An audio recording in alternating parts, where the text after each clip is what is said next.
Good afternoon to you and welcome to the business news on MiddayLive here on TV3. My name is Alfred Okanse. Now, the president of the Ghana Union of Traders Association, GUTA, George Ofori, says the Ministry of Trade and Industry has reached an agreement with the association to look into the demands. The meeting was called by the ministry following the 3-day strike protest against hikes and multiplicity of taxes.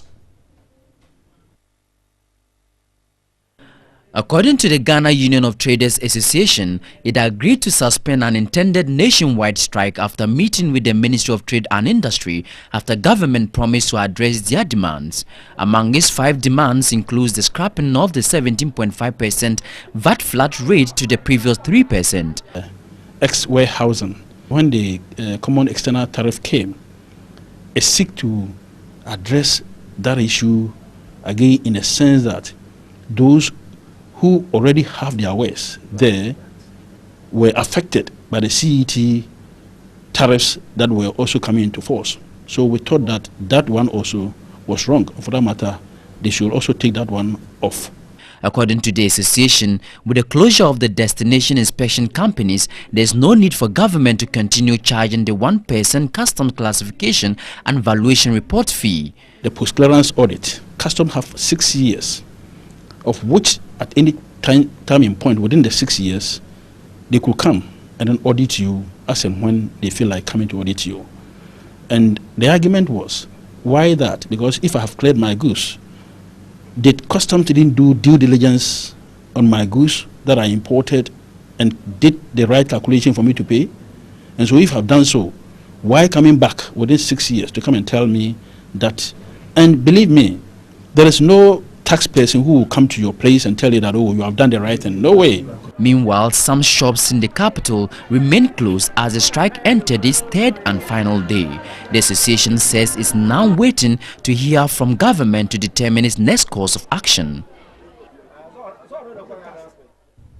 Now, let's stay with this story. Go on to the telephone now and speak to John Awoni, who is an executive member of the Private Sector Businesses Consultative Forum, of which GUTA is a member of. Mr. Awoni, if you can hear me, good afternoon to you, and thank you very much for your time. And good afternoon to your listeners. Great. Now, you've ended the 3-day strike, which led to the closure of your shops. What exactly has been the impact per your own analysis? Well, let me say that thank you for the opportunity.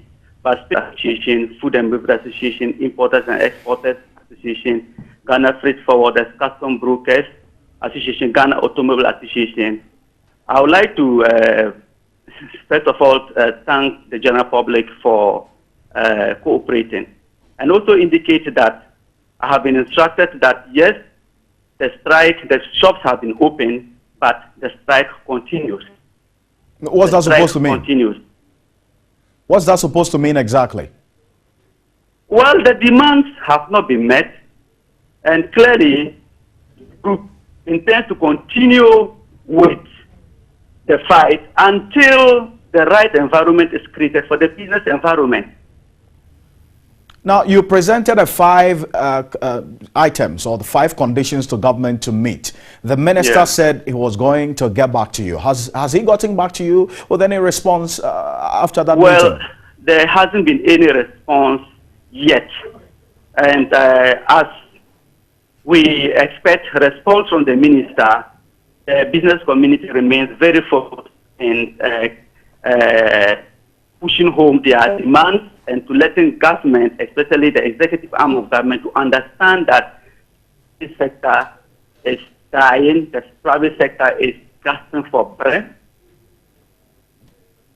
It's not right frame to engender the kind of growth that the.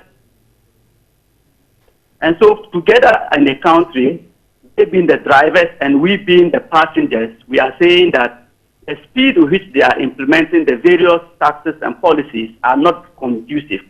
The taxes are quite high. There are multiples, both at the central and the local government level. And it is very, very important for government and for the stakeholders to listen to it, not to rubbish it. The private sector is the next center of growth for any economy in the world. Right. And so if the private sector is saying that environment is not good, The private sector is saying that the transaction cost of doing is very high. Okay. The private sector is saying that there are multiple frustrations. It is very important for the policymakers to listen to it and address it, because otherwise, our fight to creating our fight or struggle to create jobs in the country will be a fight in futility. Our fight to create any better economy will be a fight in futility. Right. So it is not us and them, but it is together. And I think that what has happened and what is happening, great feedback for the traders and the business community. The fight continues. Okay. The struggle continues. Mr. Awuni, yeah, it will manifest in various ways. Okay, you said that your shops are open now after the 3-day. Now, what's your next line of action after this? That's what I said. In the next days, we said that there will be a lot of boycotts. There will be a strike. There will be a whole lot of things. The weapons are so many that were very well outlined. And in the meeting with the Minister of State, it was well indicated that those other ones will not be triggered off. And that we will just keep it at the level of Greater Accra, because we know the implications of that to the consuming public. We know the chain effect. We know the actions that we are creating. We know the multiplier effect of it. And so essentially, it was kept at the Greater Accra level. But once the demands are not met, as I speak now, the leaders, various association leaders, are still in a meeting deliberating on very well. what exactly the various things now to deploy and when to call them into play.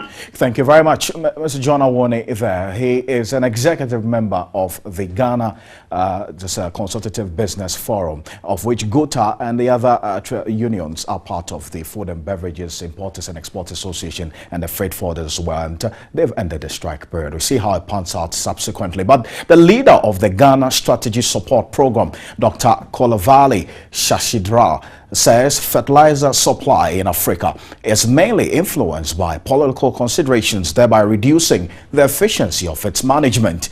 He made the observation at a dissemination workshop here in Accra on Ghana's soil fertility management and fertilizer subsidy program. Agriculture contributes 20% of the country's gross domestic product, but crop farmers account for 40% of the poor in the country. Available data indicate active farm lands in Ghana lose 22 kilograms of nitrogen per hectare, 2.5 kilograms of phosphorus per hectare and 1.5 kilograms of potassium per hectare annually. The chief of party USAID Ghana Agriculture Policy Support Project, Walter Nunes Rodriguez, encouraged government to take into account in future policies the recommendations of the workshop. The impact that we are waiting, that we are expecting to create, is that policies are improved, that recommendations from research are well taken, that suggestions on improving how the government of Ghana delivers services to the farmers are better and improved. Agriculture economist Dr. Kolavali Shashidara is advocating a holistic agriculture policy for the country which will factor in various options such as soil fertility management. How do you design a program in order to let the private sector sell to those who demand fully priced fertilizer? Something that is essential is really greater clarity, transparency, declaring what the government will do. President of the Peasant Farmers Association of Ghana, Abdul Rahman Mohammed, indicated there are other inputs required to complement the supply of fertilizer. We are thinking that government could have come in with more irrigation facilities to enable us to produce during the dry season. The issue of fertilizer subsidy, it is a very good initiative that could have enhanced the farmer to be able to make it. But the issue is that the timing of the fertilizer is very, very, very bad to us. Some of the findings of the research included no implementation plan. After 8 years of the program, fertilizer application has gone up and yields have increased. Some recommendations by participants are the need for a sustainability plan leading to an exit strategy, training and monitoring. That's it for business. My name is Alfred Akanse. The news continues.